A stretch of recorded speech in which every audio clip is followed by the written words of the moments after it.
Before I start this video, I need to emphasize that this is not me trying to bash on cozy games. This video is not about them being bad or anything like that. This video views cozy games under a critical lens, but is in no way hateful. And with that, let's start the video. Okay, so this all started from a crazy 2 a.m. word vomit I had not too long ago because of Pokemon Pokopia. Now, if you're not familiar with Pokopia, it is a game that came out exclusively on the Nintendo Switch 2 and released worldwide on March 5th, 2026. The game takes inspiration and elements from games such as Dragon Quest Builders 2 and Animal Crossing. It's the newest spin-off game in the Pokemon franchise, developed by Omega Force, a division under the game company Koei Tecmo, Game Freak, and the Pokemon Company. In the game, you, the player, go around desolate and destroyed areas and try to rebuild or even revamp them into welcoming spaces for Pokemon. The only inhabitants left after the humans of the world mysteriously disappeared. The game was marketed as Nintendo's newest cozy game, and this is where everything started. Because I was like, how did they manage to pseudo-replicate the lightning in a bottle phenomenon that Animal Crossing New Horizons had? Now, if you're a little confused on what I'm talking about, or you are, less than 6 years old, let me explain. Back in 2020, there was a mass quarantine and forced isolation due to the overwhelming outbreak of SARS coronavirus 2, better known as COVID-19 cases, happening globally. During lockdown, people were shut in their homes, stuck with an abnormal amount of free time with little to do.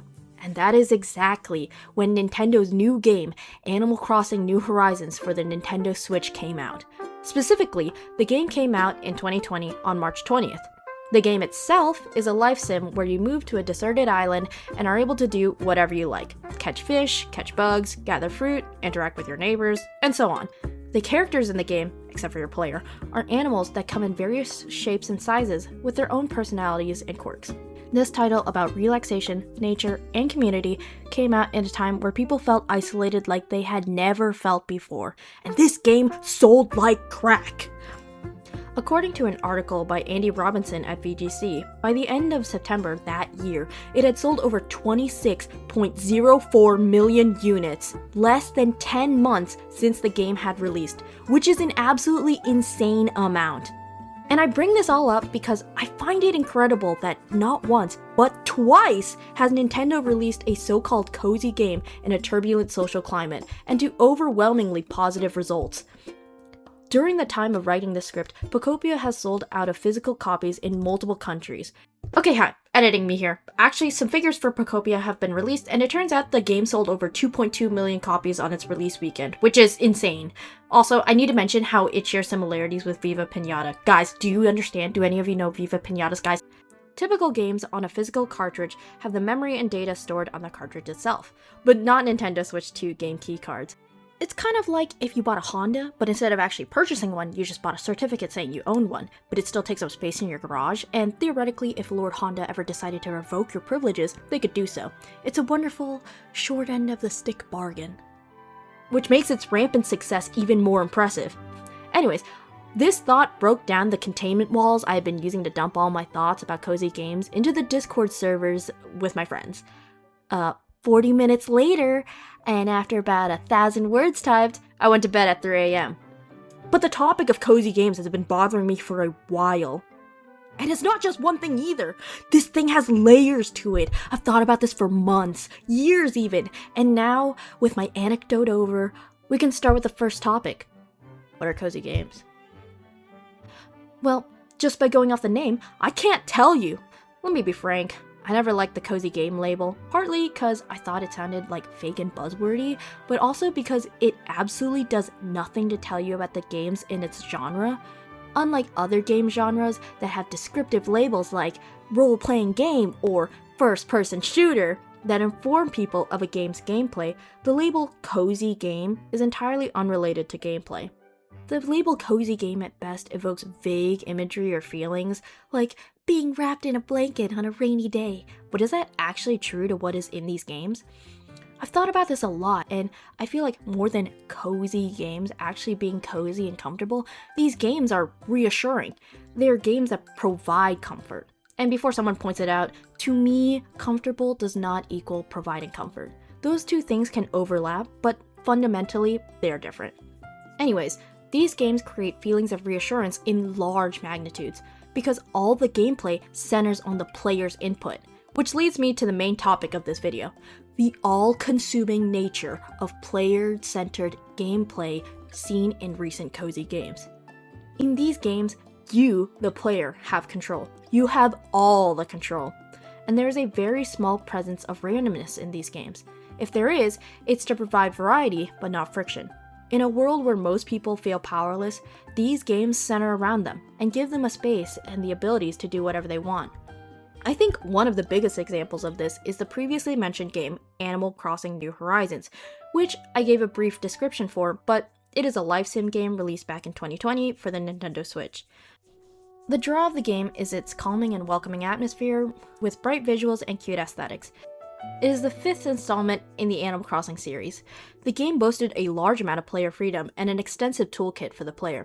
What I mean by this is that the game allowed you to basically become God. After seeing the credits roll in the game, the player can relocate every single building on the island, rearrange any and all furniture on the island, and even completely transform the terrain, such as destroying or building cliffs, and draining or creating rivers. This kind of player freedom, or rather control, can be seen in other aspects of the game, namely the villagers. In previous titles, the villagers were akin to neighbors. They could be haughty or rude, but they could also be sweet and kind.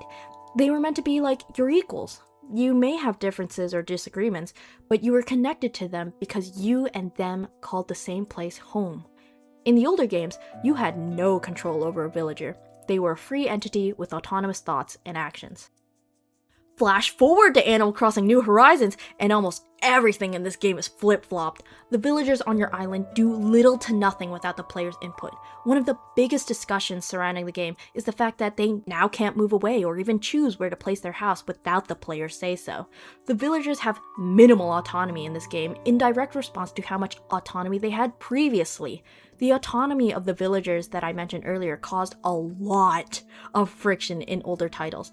Complaints such as, "Oh, I wish so-and-so didn't move away, I'm so sad," or, "Oh, this new villager's house is in such a bad spot," were extremely commonplace back then. And you know what? I had the exact same complaints back then too! Back when I first played Animal Crossing New Leaf, the previous title, which was on the 3DS, I time traveled, and when I did, one of my favorite villagers at the time, Lolly, moved away, and I was crushed! I didn't even know if I wanted to keep playing the game anymore after that happened. And you know what? I still remember that, despite it having been 10 years. Like, people complained about this so much that Nintendo removed it. Because people's escape from the reality of things not being in their control was in fact ruined because of things they couldn't control. And I think part of this is what contributed to New Horizons' booming success during quarantine. Because during a time where people had no power, limited freedom, and control, what could possibly soothe them better than a game where you can control anything and everything? And it was designed that way. The game was made to be a sweeter pill to swallow, and boy did people! This new player-centered, frictionless world was like a beacon to people during lockdown. And to be honest, I feel as if I've seen this kind of approach bleed into other games, one of them being Fields of Mystria, a farm sim game made by NPC Studios, and is a rising star in the farm sim genre. It was released back in early access back in 2024 on August 5th for PC via Steam. In the game, you, the player, move in and start a farm in Mystria for free, in exchange for helping rebuild the town after a recent earthquake left it in a worse-for-wear state. Now, let me say, before the game came out, I had been following Mystria's development for a long time. I still remember when it was first announced, too. When the game finally came out, I was really excited to play it and see what it had shaped up to be, and after almost 100 hours in the game, I can say it is an enjoyable experience. However, I also have issues with the game. Not just on how it plays, but how the game is structured. The biggest thing that stuck out to me in the game is the heart events, which are basically mini story scenarios that occur once you gain a high enough friendship or affinity with a certain character. In these story events, regardless of who the character is, the player is almost always prompted with two choices, which is typical for these types of games. However, what is not typical is the fact that no matter what option you choose, aside from the one deciding whether you want to date a character or not, the options don't actually do anything. The most that happens is that a different piece of dialogue will appear, but there isn't an option that boosts or lowers friendship, which happens in games similar to Fields of Mystria, like Story of Seasons, Harvest Moon, or Stardew Valley. For those not familiar with the games I just mentioned, let me use Stardew Valley as an example to describe them. These games, like Fields of Mysteria, are farm sims, and they roughly all share the same premise.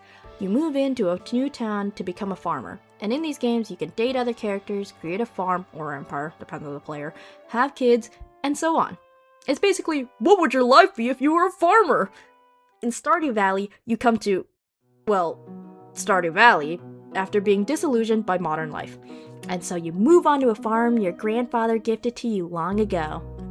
The game was developed by solo developer Concerned Ape and published by Chucklefish. The game came out on February 26 in 2016 for Windows and has since been ported to many other platforms. The game single-handedly revived the entire farming life sim genre. Stardew Valley is basically the reason why farm sims have seen such a revival and boom in recent years. But anyways, back to the topic of hard events, Stardew is actually quite notorious for its hard events. Many players have had gripes with the hard events in Stardew Valley because of how you are forced to answer a certain way, and if you don't choose the correct option in the event, you oftentimes are penalized with a drop in friendship points with the character the event centers around. People did not like this, which is understandable, especially when some of the events feel more like Concerned Ape is talking to the player through the characters instead of them actually speaking their own thoughts. So, I have my own issues with the way the hard events are structured too, don't get me wrong.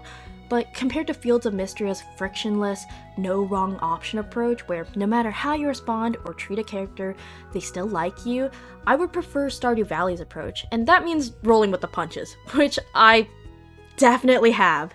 Now, I first started playing Stardew Valley very early on. I'm not sure exactly when, but it was definitely before Shane and Emily were romanceable. For those who don't know, back when Stardew Valley first released, those two characters were not romanceable options. They only ended up getting romance routes added in after version 1.1, which came out on October 3rd, 2016. I bring this up because back then, when I played, there weren't any hard event guides out there, and so I was picking wrong options left and right and going, wait, why are they mad at me? Despite all that, I still stand by Stardew's hard events because I understand, in the grand scheme of things, that these are not for the player, they're for the characters. These events function as a way to help show the player who a character really is and how you fit into their life. It's meant to help flesh out a character in a more intimate way than just them saying random dialogue when you encounter them in the town.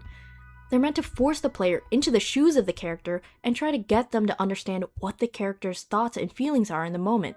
Now, if you want a more in-depth perspective on the hard events in Stardew Valley, I would recommend watching Fiona Sangster's Stardew Valley character analysis videos. Watching her videos helped me gain a lot of perspective on the Stardew Valley characters, and when I watched her videos, I kept thinking, wow, I didn't know these characters had so much depth. So, if you want to hear more on this topic, go watch her videos. They're great. I'll leave a link in the description.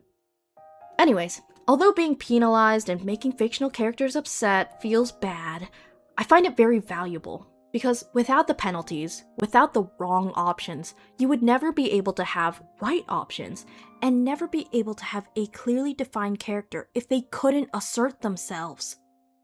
The same goes for the player-character dynamic too. In these hard events, after a certain level of friendship, you will often get a prompt on whether you want to date that certain character.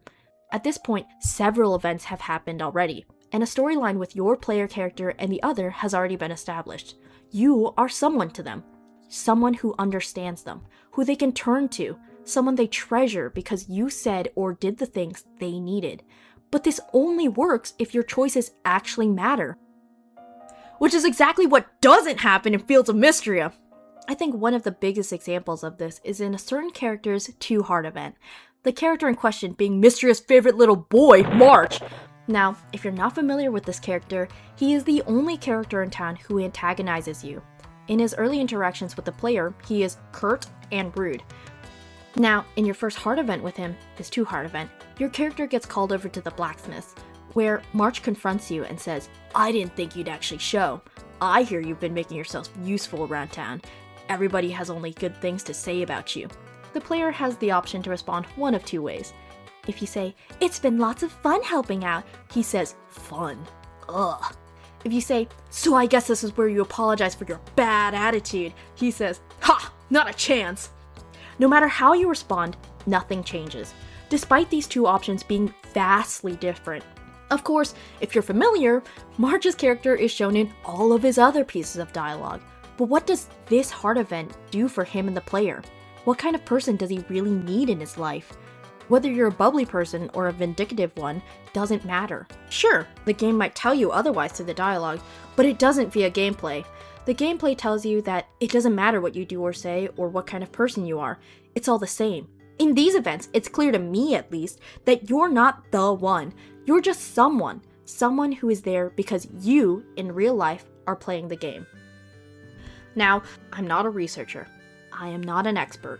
I have not looked at any empirical data on cozy games. I'm just saying what I've seen and felt, which is that it feels like all of these changes to reduce friction in these kinds of games came when cozy games got their big boom after Stardew. I want to be clear that I'm not trying to say that all modern cozy games are bad and we should go back to the bygone days of having to redo a whole day because you dropped a potato or something. No, that is not what I'm trying to say. Friction does not mean frustration, and in my opinion, there is no reason or excuse for bad gameplay elements. I think cozy games can provide friction while also still having very fun gameplay or progression loops, such as Story of Seasons Grand Bazaar, which was a game released back on August 27th back in 2025 for the PC, Nintendo Switch, and Nintendo Switch 2. The game is a remake of Harvest Moon Grand Bazaar with some revamped elements. Like Fields of Mystery and Stardew Valley, Story of Seasons Grand Bazaar is a farm sim game with the premise of you being the new farmer in town. However, where it differs is in one of its main features and where it gets its namesake, the Bazaar. Unlike Fields of Mystery and Stardew Valley, you don't make your profit by putting stuff in a box and waiting overnight. Instead, each week you hoard all your sellable items till Friday, which is when the Bazaar opens up, and you sell them all in a simple but fun tycoon minigame. In Story of Seasons Grand Bazaar, money does a lot. In most farm games, the money you earn is used to buy seeds, bags/inventory upgrades, barns or coops, and fertilizer maybe. Making money and having fat stacks is fun in those games, but you are never really pressured or pushed even to make a lot of money. That is not the case in Story of Seasons Grand Bazaar. In that game, basically 90% of the game hinges upon how much money you make. One such example being the Bazaar itself.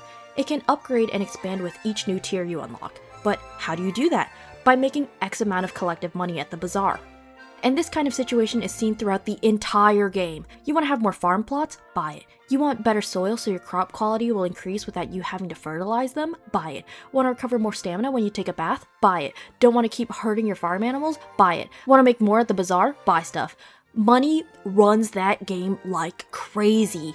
You can never have too much of it, and you never have enough either. And that's okay. If anything, that's what makes the game as fun as it is. Constantly facing the ever-growing wall makes you rethink how you should best spend your time and resources. It challenges you to think creatively and be ambitious. It makes you think, what can I do more? When you spend the thousands of dollars you just made at the Bazaar in seconds, it stings a bit. A whole week's worth of cash gone in an instant. The feeling of pressing up against walls in the game is inevitable and ever-present. But each moment is underscored with excitement for what comes next, because you know you're moving upwards. Games where the road is always flat makes it hard to tell how far you've come. It's only when there are walls to climb do you get to realize how high you are from where you once started. Games that don't have friction are not inherently bad, but games that do have friction can be so good. I think another great example of this is in Animal Crossing New Leaf. New Leaf was the fourth installment in the Animal Crossing series and came out on November 8th in 2012 for the 3DS. It shares a lot of similarities with New Horizons, except in this game the premise is that you, the player, move into a new town and are mistaken to be the new mayor. You can disagree and try to worm your way out of it, but it doesn't work. And now that's it. You run the town. Its problems are your problems. And boy are there a lot! Playing the game really felt like, oh beans, I have to do so much to have all the shops, and every shop needs X amount of bells to be built, which means I need to go fish, get fruit, catch bugs, etc. And I need to talk to the villagers I like or else they might move away! But that was the point of these games. They had difficult or boring tasks that were in fact true to life. But the charm of it all was the fact that you had something in spite of all those things. After your time in the game, after hours of possible bullshit, you could really come out with a sense of accomplishment. That feeling can still be found in modern cozy games, but it doesn't carry the same weight. A lot of it stems from the fact that there aren't that many setbacks in your experience. Farming and life sim games nowadays have little to no friction in them. There isn't a big need to tend to your crops or animals. There's no need to be proactive when meeting new people, or to try and integrate yourself into the community within the game. There's multiple reasons as to why this might be, some of them being the fact that these hurdles are no longer as high, or the fact that none of them really require you having to put in as much time and effort as you used to. A lot of these games back then had hard and sometimes even BS moments in them, like the aforementioned Animal Crossing villager moving away without warning, and in some farm games, the random hurricane or storm that nukes your whole farm. Those moments, although shocking, were not frequently encountered. Rather, general gameplay consisted of mundane tasks that could be boring. Like in Animal Crossing, where a good chunk of gameplay consisted of you talking to your villagers, checking the fossil spots, getting them appraised by blathers, and inevitably selling most of them because they're dupes. And this is true in old farm games too. The gameplay looked a lot like collecting or watering all your crops one by one, petting your animals one by one, having to hunt down, talk, and give gifts to the person you want to like you every day. These games consisted of rote, uncozy tasks, but despite how repetitive they were and how much work you had to put in, it always felt worth it in the end, because you could see how much had changed, how much your hard work made things better. And I think what adds to the loss of this feeling is the fact that you don't arrive in places that are not cozy anymore. In Stardew Valley, your farm is a hovel, the community center is dilapidated. These places are not visually pleasing. They are very much in decay. And it's because they are that you can see how much they need you. When I played Fields of Mystria, there were so many places I could not tell were actually broken or in need of repair. I found it strange that despite some of the characters mentioning how the earthquake disrupted their lives, many areas in the game seemed very intact. Even buildings that were in need of repair, like the mill, didn't show considerable damage. And because the game could not be ugly, I personally couldn't really see how much my contributions helped make it beautiful. Now, before we move on, I want to state that I am aware Fields of Mystria is not a fully released title. The game, as of right now, is still in early access. Thus, any and all criticism I have put forth pertains only to what is currently out right now, which is version 0.15.3. Anyways, going back to what I said about arriving in uncozy areas or situations, in Animal Crossing New Leaf, your character starts out very plain, and the town you arrive in is pretty barren. Main Street does not exist. However, over time, your town starts to flourish. Flowers sprout all over the town, lots of villagers call it home, and there is a bustling shopping district where there was just an empty street. There's even the town square, where, at the beginning of the game, your character will plant a tree there. That tree grows as you put more time in the game, and it is only fully grown after 500 hours of playtime and 500 days. When you sit at the base of the tree, the status and history of the town starts to scroll by on screen. It tells you when you started playing, when which shops were built, who moved in on what day, in what year, and so on. It's a beautiful reward given to the player after hours of work put into the game, and it perfectly sums up what cozy games used to invoke. Cozy games back then left you with a feeling like, I'm really proud of my farm/town. Maybe it isn't the best place it could be, but I've come a long way and worked hard to get here. And I'm proud to have created a nice place. The reassurance that came from cozy games back then wasn't one that stemmed from nothing bad ever happening, but from the fact that bad things did happen. But you, specifically, moved past them, and were able to move forward despite the challenges. The reassurance came from the fact that you knew, no matter what happened to you would be able to move forward and make something again.